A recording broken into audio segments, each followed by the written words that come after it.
YouTube खोला जल्दी और पढ़ला तनी तनी। पढ़ैले बानी हम तो कॉन्सेप्ट पूरा जानी। और यूट्यूब खोला जल्दी और पढ़ला तनी तनी। पढ़ैले बानी हम तो कॉन्सेप्ट पूरा जानी। तो भैले बा बवाल, हाँ हाँ हाँ हाँ। तो भैले बा बवाल पूरे बिहार राज्य में। तो भैले बा बवाल पूरा बिहार राज्य में। और गांव टोला कस्बा ही लैलू गली गली। पढ़ाई देखत बचवन में मच खलबली। तो भैले बा बवाल, हाँ हाँ हाँ हाँ। तो भैले बा बवाल पूरे बिहार राज्य में। तो भैले बा बवाल पूरे बिहार राज्य में। तो आज का जो क्लास शुरू होने जा रहा है बहुत ही धमाकेदार, बहुत ही जबरदस्त, जिंदाबाद, शानदार तरीके से लेकर आया हूं, जिसमें हम लोग पढ़ने जा रहे हैं बौद्ध धर्म एवं जैन धर्म के बहुत ही महत्वपूर्ण VVI मोस्ट इंपॉर्टेंट क्वेश्चन जो हर साल एग्जाम में पूछे ही जाते हैं। और इस बार शिक्षक प्रतियोगिता जो एग्जाम होने जा रही है उसमें पूछे ही जाएंगे। तो चलिए देर किस बात की, आज का क्लासवा को शुरू करते हैं। ये रहा बोर्डवा पे पहला क्वेश्चन। तो पढ़ते हैं क्या बोला गया है भाई। गौतम बुद्ध का जन्म कहां हुआ था? घर में हुआ था, लेकिन वो घर कहां था? ऑप्शन देखिए, बोध गया, पाटलिपुत्र, लुम्बिनी, वैशाली। बोध गया मतलब गया जिला, पाटलिपुत्र माने पटना जिला, पटना। तो इसमें से पूछा गया कहा, ना ये बोध गया ना पाटलिपुत्र, बच रहा है वैशाली और लुम्बिनी। तो इसका जो सही उत्तर है वो मित्रों क्या हो जाएगा? लुम्बिनी। ये लुम्बिनी कौन सा देश में है भाई? नेपाल में है। चलिए बढ़ते हैं अगले क्वेश्चन की ओर, लेकिन उससे पहले कुछ महत्वपूर्ण तथ्यों के बारे में चर्चा करेंगे। क्यों बताएंगे? तो क्वेश्चन एक, क्या बताएंगे? तो क्वेश्चन एक, लेकिन जानकारी देंगे इससे अनेक। तो चलिए बच्चों, चलिए मित्रों, देख लेते हैं और देवियों सज्जनों। तो देखिए, गौतम बुद्ध का जन्म कपिलवस्तु के लुम्बिनी नामक वन में नेपाल में हुआ था। वे शाक्य क्षत्रिय कुल के थे और 560 ईसा पूर्व में उनका जन्म हुआ था। बोले तो ईसा मसीह के जन्म से 560 साल पहले। कब? पहले। और लुम्बिनी संप्रति नेपाल में हुआ था। चलिए देखते हैं अगला क्वेश्चन। ये रहा बोर्डवा पे। तो चलिए भाई देखते हैं। बुद्ध शब्द का तात्पर्य होता है, बुद्ध माने क्या होता है? बुद्ध का मतलब पूछा गया है, एक विजेता होता है, एक परिमोचक होता है, कि एक ज्ञान संपन्न व्यक्ति होता है, कि एक भ्रमणकारी व्यक्ति होता है, कि उपयोग में से एक भी नहीं होता है। क्या पूछा गया है? तो इसका जो सही जवाब है वो क्या हो जाएगा? बुद्ध। बुद्ध क्या थे? ज्ञानी व्यक्ति थे। और इतना ज्ञान था, इतना ज्ञान था, महासागर से भी गहरा ज्ञान था। तो इसीलिए इसका जो सही जवाब है मित्रों वो हो जाएगा एक ज्ञान संपन्न व्यक्ति। इतना ज्ञान था जिससे वो संपन्न व्यक्ति हो चुके थे, कोई चीज का उन्हें कमी नहीं था। चलिए देखते हैं अगला क्वेश्चन बोर्डवा पे भाई, लेकिन उससे पहले कुछ महत्वपूर्ण बिंदु, क्योंकि बताएंगे तो क्वेश्चन एक, लेकिन जानकारियां देंगे उससे अनेक। देखिए, बुद्ध शब्द का अर्थ तो बता दिए भाई, क्या होता है? जारित, या जिसका मतलब क्या होता है? ज्ञान संपन्न। ज्ञान संपन्न को बोला जाता है जारित। गौतम बुद्ध को ज्ञान प्राप्त होने के बाद बुद्ध कहा गया। पहले गौतम, फिर उससे क्या हो गया? गौतम पुत्र। गौतम पुत्र के बाद जब उनको ज्ञान प्राप्त हो गया तो उन्हें किस नाम से जाना गया? गौतम बुद्ध के नाम से या बुद्ध के नाम से। वह ज्ञान बोध गया में, बोले तो बिहार में प्राप्त हुआ था, इसीलिए उस जगह का नाम आप लोग जानते होंगे, बोध गया। वहीं पे वृक्ष था। कौन सा वृक्ष? वो आप कमेंट करके बताइए कौन सा वृक्ष के नीचे बुद्ध भगवान को ज्ञान की प्राप्ति हुई थी। चलिए बढ़ते हैं अगले क्वेश्चन की ओर। ये रहा बोर्डवा पे क्वेश्चन नंबर 3। गौतम बुद्ध की मृत्यु कहाँ हुई थी? अब भाई इंसान है, जिसका जन्म होता है उसका मृत्यु तो होबे करी। तो कहाँ पे भाई? लुम्बिनी, श्रावस्ती, कुशीनगर, बोधगया। देखिए इसका जो सही जवाब है मित्रों वो हो जाएगा ऑप्शन नंबर सी, कुशीनगर। क्या गौतम, जो ये गौतम बुद्ध है, गौतम बुद्ध का खुशी इतना हो गया, इतना खुशी हो गया, खुशी के मारे जान निकल गया। तो खुशी खुशी, ठीक है, ज्यादा अंतर तो है नहीं, तो बस याद कर लीजिएगा भाई, खुशी के मारे कुशीनगर। चलिए देखते हैं अगला क्वेश्चन। अगला क्वेश्चन बोर्डवा पे देख लेते हैं, लेकिन उससे पहले कुछ विशेष जानकारियां। गौतम बुद्ध की मृत्यु 483 ईसा पूर्व में मल्ल गणराज, बोले तो कुशीनगर। देखिए कुशीनगर जो है कौन से राज्य में थे, कौन सा राज्य में इसका निवास स्थान था, तो क्या हो जाएगा मल्ल गणराज्य, जो कि अभी कहाँ है, उत्तर प्रदेश यानी यूपी। यूपी में का बा, योगी के राज्य बा, और योगी का माफिया को कर रही है, आपको तो पता ही होगा, सबसे अच्छा लॉ एंड ऑर्डर। और यहाँ पे बिहार में तो जंगल राज, जंगल राज के संस्थापक कौन है, कमेंट कीजिएगा। चलिए वो मजाक से। बौद्ध धर्म में इसे महापरिनिर्वाण कहा गया है। जब गौतम बुद्ध का मृत्यु हुआ था तो उस मृत्यु को हम लोग किस नाम से जानते हैं, उसको जानते हैं महापरिनिर्वाण के नाम से। निर्वाण का मतलब होता है मोक्ष की प्राप्ति करना। मोक्ष की प्राप्ति मतलब इस दुनिया से चले जाना, सीधे भगवान बोले तो स्वर्ग में चले जाना। दो तरह का होता है, वो स्वर्ग होता है, एक नर्क होता है। स्वर्ग को इंग्लिश में बोलते हैं हेवन, और नर्क को बोलते हैं इंग्लिश में हेल, गो टू हेल। और उसको उर्दू में बोलते हैं, उर्दू में कहा बोलते हैं, जन्नत, और क्या बोलते हैं, जहन्नुम। जन्नत माने स्वर्ग, और नर्क का मतलब जहन्नुम। चलिए आगे बढ़ते हैं अगले क्वेश्चन की ओर। अगला क्वेश्चन ये रहा बुढ़वा पे, क्वेश्चन नंबर 4। गौतम बुद्ध के संबंध में सही क्या है, क्या सही है, चलिए देखते हैं। उनका जन्म लुम्बिनी में हुआ था, बिल्कुल सही है। उनकी मृत्यु कुशीनगर में हुई थी, एकदम सही है, अभी अभी हम लोगों ने जाना। ऑप्शन नंबर सी, उन्हें ज्ञान की प्राप्ति बोधगया में हुई थी, एकदम ये भी हम लोगों ने जाना।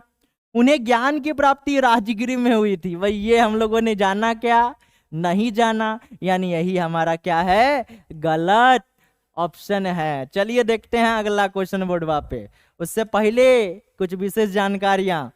गौतम बुद्ध का जन्म लुम्बिनी में हुआ था। गृह त्यागने के बाद बोध गया में उन्हें ज्ञान की प्राप्ति हुई थी, वही घरे त्याग कर दिया था।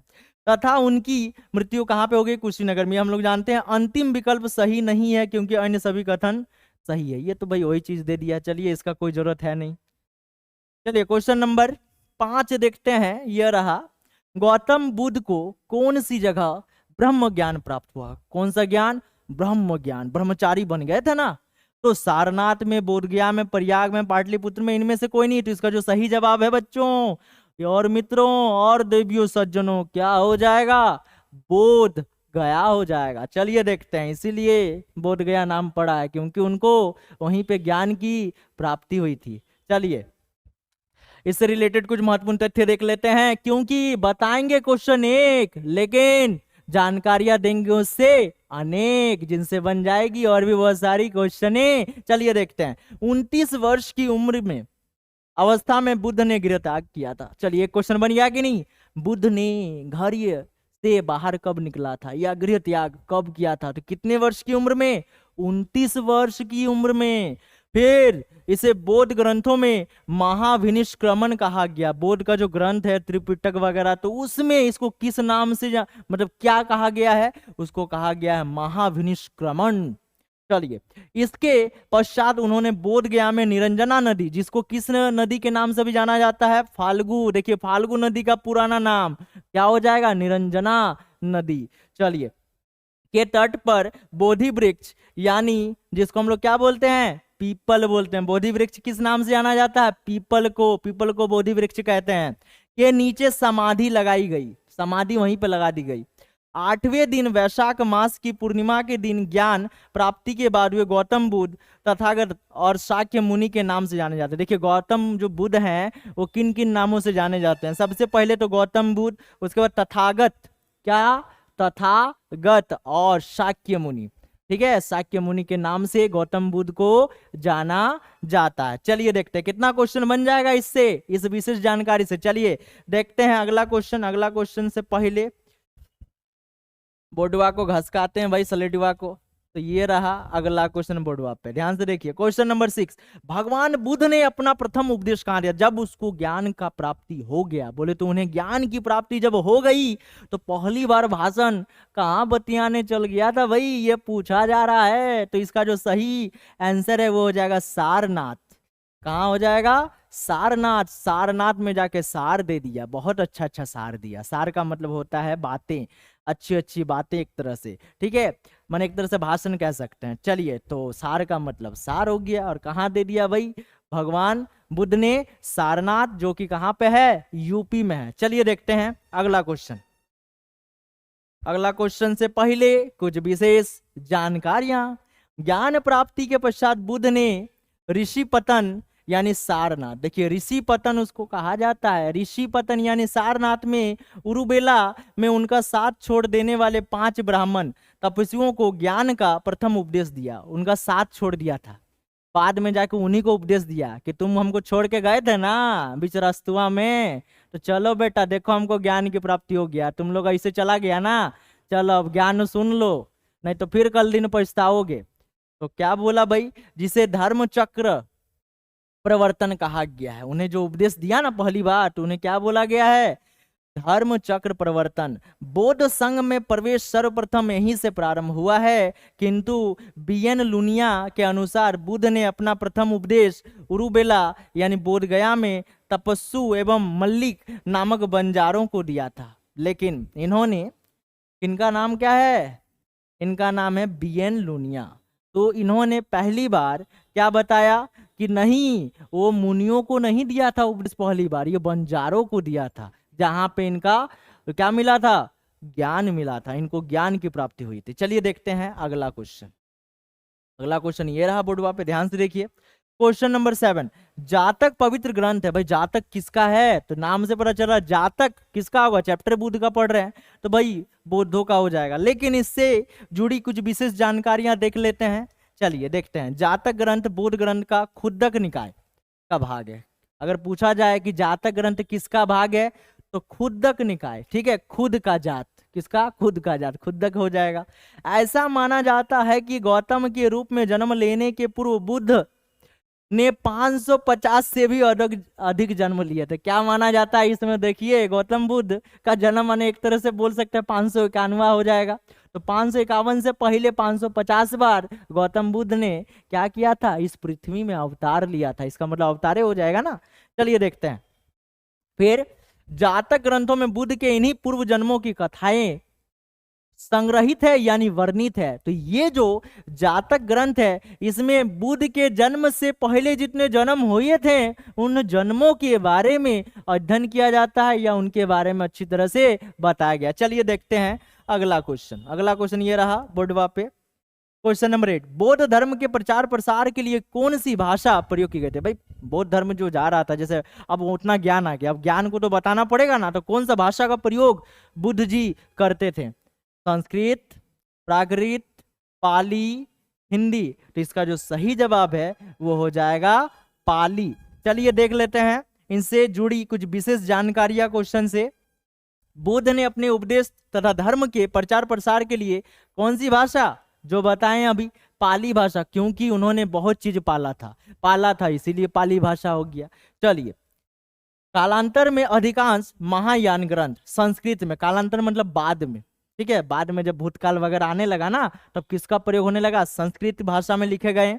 धर्म प्रचार हेतु प्राकृत भाषा का भी सहारा लिया गया, लेकिन ज्यादातर धर्म प्रचार किसके? प्राकृत भाषा का प्रयोग जैनियों द्वारा हुआ है, जैनियों द्वारा। और बुद्ध का क्या हो जाएगा? पाली भाषा द्वारा। चलिए देखते हैं अगला क्वेश्चन।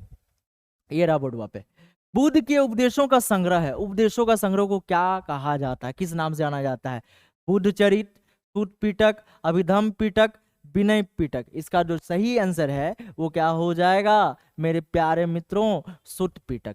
चलिए देखते हैं इससे जुड़ी कुछ जानकारियां। चलिए, सूत पिटक में बौद्ध धर्म के उपदेश संग्रहित है, जो कि मैंने अभी बताया आप लोगों को। इसमें से दीर्घ निकाय, मध्यम निकाय, संयुक्त निकाय, अगुंतर निकाय और खुद्दक निकाय, अभी खुद्दक निकाय बताएं आपको हम।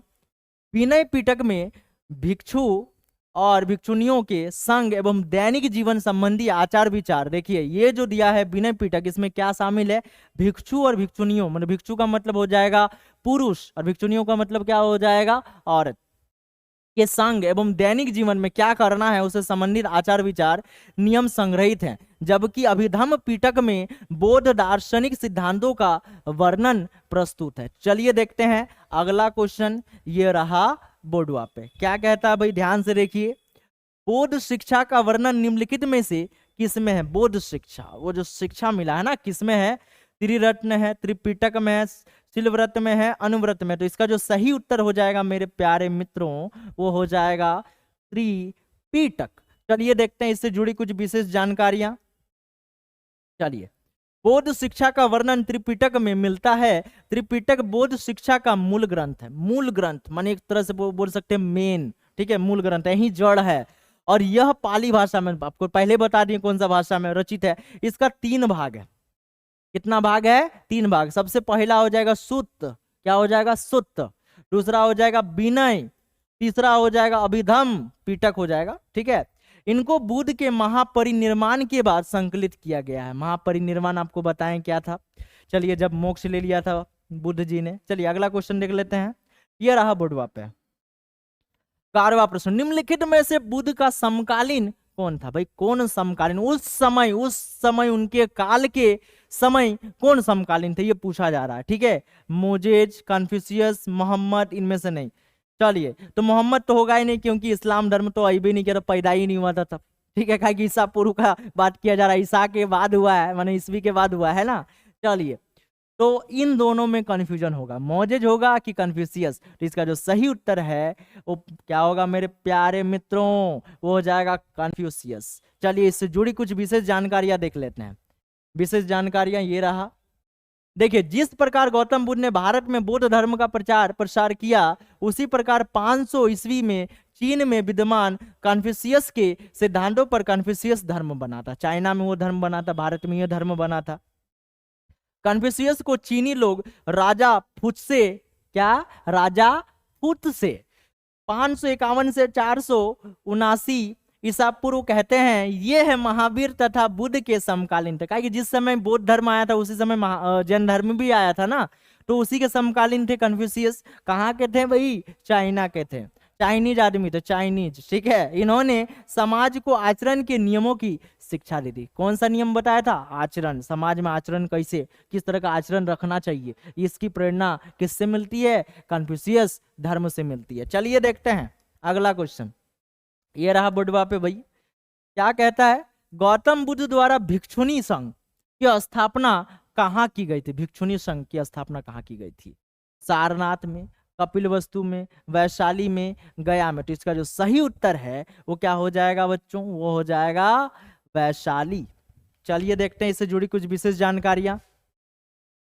चलिए, गौतम बुद्ध द्वारा वैशाली में आम्र वाटिका में भिक्षुणी संघ की स्थापना हुआ था। वैशाली में हुआ था, लेकिन कौन सा जगह, कौन सा वाटिका? आम्र वाटिका।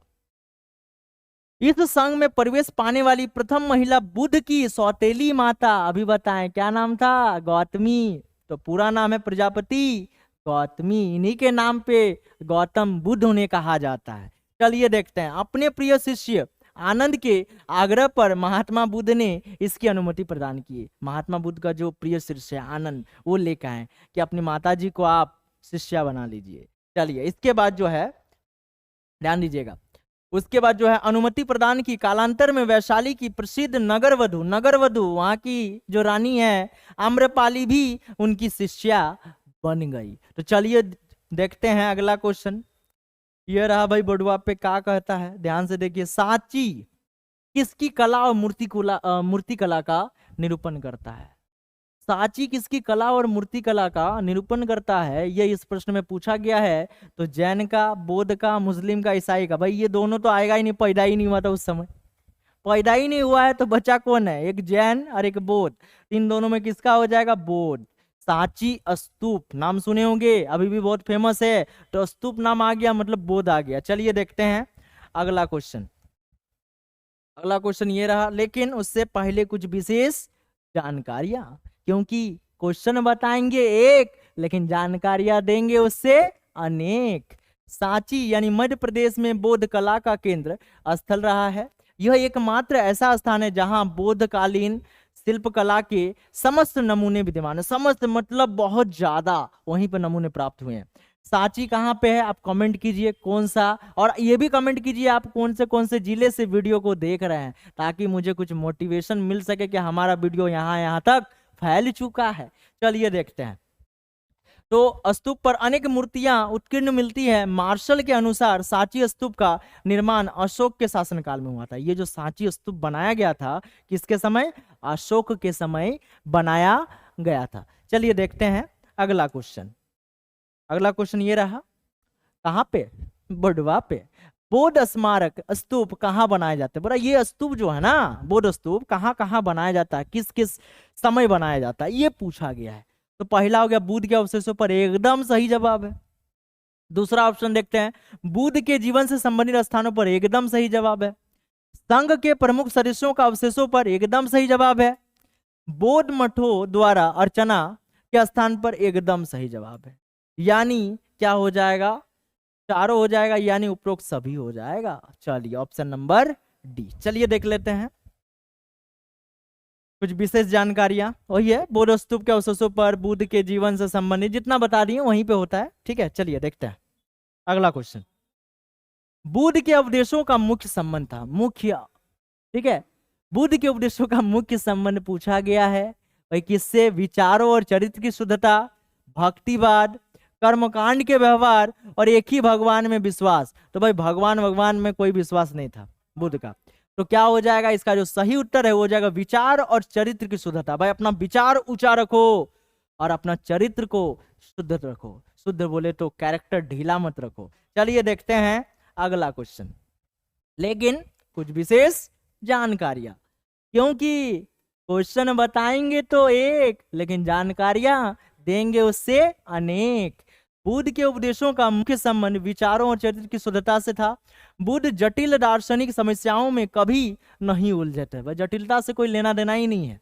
एक नैतिक दार्शनिक के रूप में उन्होंने मनुष्य के नैतिक तथा सामाजिक गुणों का विकास पर ही बल दिया। एकदम सरल भाषा में भाषण दिया करते, जिससे छोटा बच्चा हो या बूढ़ा हो सभी को समझ में उनका भाषण आ जाता था।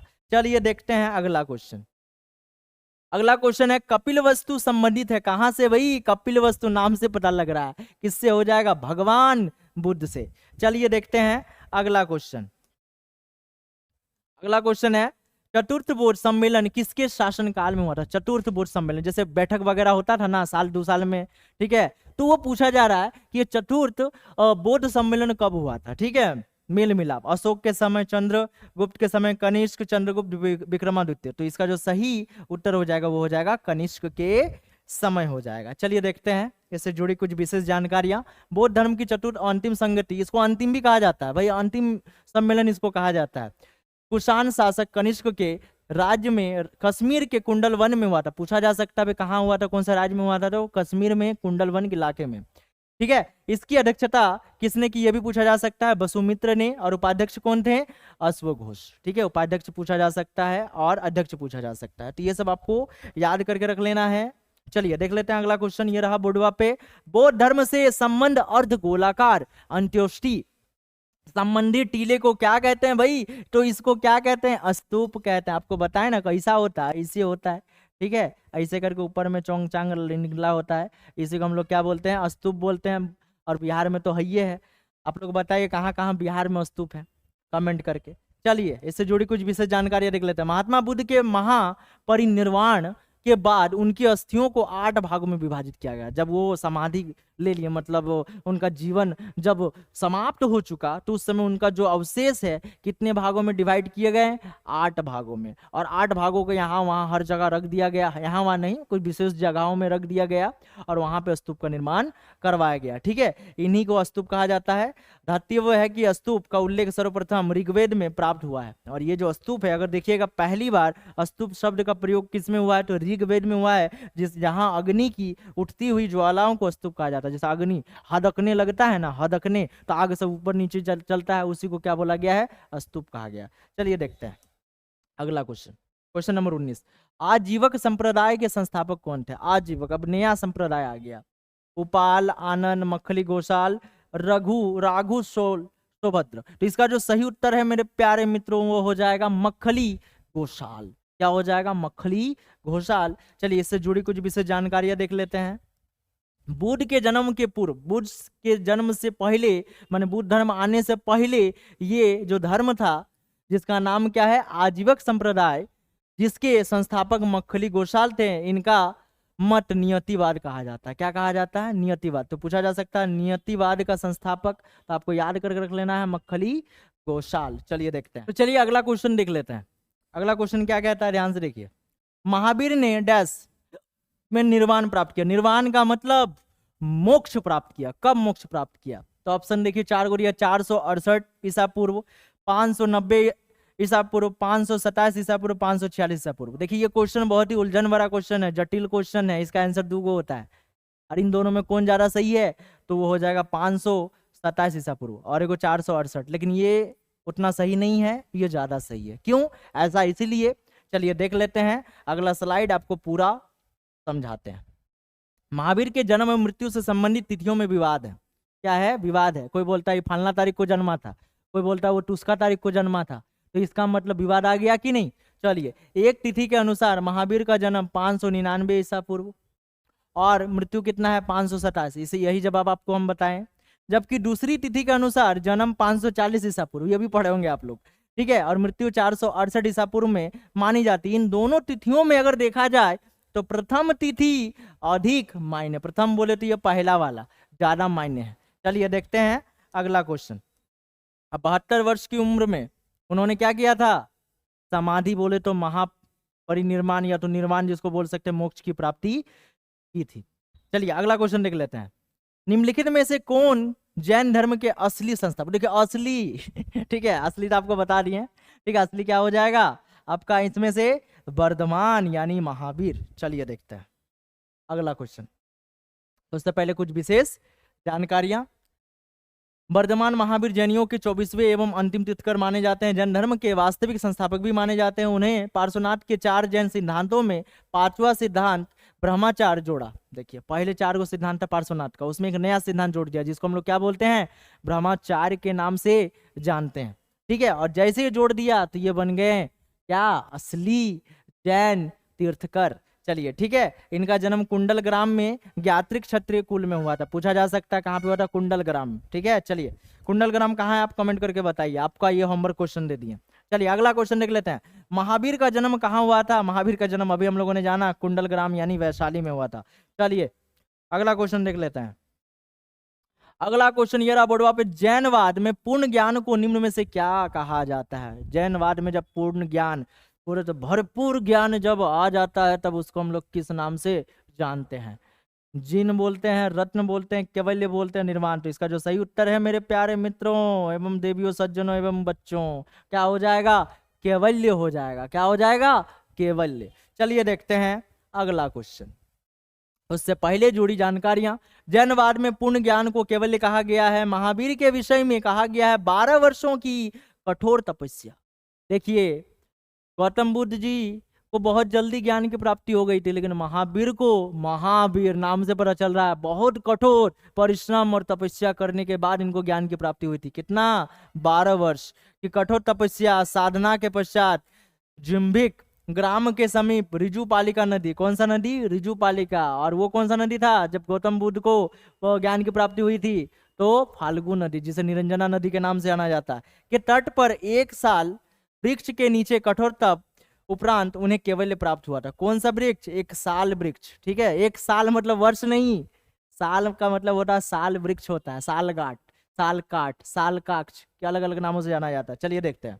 उपरांत उन्हें कैवल्य प्राप्त हुआ था। कैवल्य प्राप्ति के पश्चात वे केवलिन जिन अरहत यानी निर्ग्रंथ कहलाएं। उसके नाम से ये अलग अलग नामों से जानने लगे भाई, केवलिन जिन या अरहत या तो निर्ग्रंथ कहलाएं। चलिए देखते हैं अगला क्वेश्चन। तो अगला क्वेश्चन ये रहा भाई बोर्डवा पे, ध्यान से देखिए। बुद्धवाद और जैनवाद आंदोलन आवश्यक रूप से निम्नलिखित के विरुद्ध है। किसके विरुद्ध थे? ये दोनों आंदोलन चला रहे थे एक तरह से उस समय। अब बोलेगा सर उस समय भी आंदोलन हो रहा था। हाँ बाबू, उस समय भी आंदोलन हो रहा था। अब किसके चलते? देखिए भाई किसके चलते आंदोलन हो रहा था? सामाजिक और आर्थिक न्याय के लिए, ब्राह्मणों के रिवाजों और औपचारिकताओं के लिए, विदेशी हमलावरों एवं उनके अचानक हमलों के कारण, राजाओं तथा प्रभावशाली के नियमों के कारण। तो इसका जो सही आंसर है वो हो जाएगा ऑप्शन नंबर बी, ब्राह्मणों के रीति रिवाजों। वेद वगैरह, वेद जो था ना उसमें ऊंच नीच ये सब दिया गया था, तो ये सब नहीं मानता था दोनों ही। तो ये एक तरह से अच्छा था। चलिए देखते हैं अगला क्वेश्चन, उससे जुड़ी जानकारियां पहले देख लेते हैं। बुद्ध बुधवार और जनवार अनिश्वरवादी थे। ईश्वर से कोई लेना देना नहीं है भाई, कौन ईश्वर हम नहीं जानते हैं, हम भाई इंसान है, इंसान को जानते हैं, ईश्वर वगैरह हम लोग देखे ही नहीं है। इन दोनों का मानना था। चलिए, इन्होंने ब्राह्मणों के रीति रिवाजों पर एवं कर्म कांडों का विरोध किया था सबसे ज्यादा, क्योंकि ज्यादा नियम पालन कौन करवाता है, ब्राह्मण, तो उसी पे बेटा अंकुश लगाने का काम इन्होंने किया था। इनके अनुसार ब्राह्मणों के कर्मकांड और यह एक जीर्ण नाव के समान है जो संसार में सागर से मनुष्य को पार नहीं ले जा सकती है। माने ये जो नौका है उस पर कभी जाइए नहीं सकता, बीचे में डूब जाएगा। इन लोगों का यही कहना था। चलिए देखते हैं अगला क्वेश्चन। महावीर एवं बुद्ध दोनों ने किसके शासनकाल में उपदेश दिए? दोनों ही तो बिंबिसार के। भाई बिंबिसार के समय ही समकालीन थे एक तरह से कह सकते हैं। वो बिंबिसार का जब शासन चल रहा था दोनों को ज्ञान की प्राप्ति हो चुका था। और संबंधी किसके थे? बिंबिसार का संबंधी था भाई महावीर, कुटुंब कह सकते हैं। चलिए देख लेते हैं इसकी विशेष जानकारियां। महावीर एवं बुद्ध ने मगध नरेश बिंबिसार के शासनकाल में उपदेश दिया था। महावीर स्वामी और बिंबिसार निकट संबंधित है, बोल दिया गया है ना, क्योंकि महावीर की माता त्रिशाला, महावीर की माता का नाम क्या था? तो क्या हो जाएगा? त्रिशाला। एवं बृहदत्ता लिच्छवी शासक चेटक की बहन थी और बिंबिसार का विवाह चेटक की पुत्री से ही हुआ था, इसलिए संबंधी हो गया ना, कुटुंब, ससुर घर बोल सकते हैं। बिंबिसार ने बुद्ध के निवास के लिए बैलुगन नामक विहार बनवाया था। चलिए देखते हैं अगला क्वेश्चन। निम्नलिखित में से बौद्ध धर्म एवं जैन धर्म के पर्याय है किस चीज का? अहिंसा का। दोनों ही अहिंसावादी थे। लड़ाई झगड़ा से दूर रहो, प्यार मोहब्बत से एक दूसरे से प्यार करते रहो। चलिए देखते हैं, लेकिन कौन सा प्यार? खराब वाला नहीं। चलिए आज के लिए इतना ही रखते हैं। आपको बताना है ये वीडियो कैसा लगा। वीडियो अच्छा लगा तो वीडियो को लाइक कर दीजिएगा और अपने दोस्तों तक इसको शेयर कर दीजिएगा।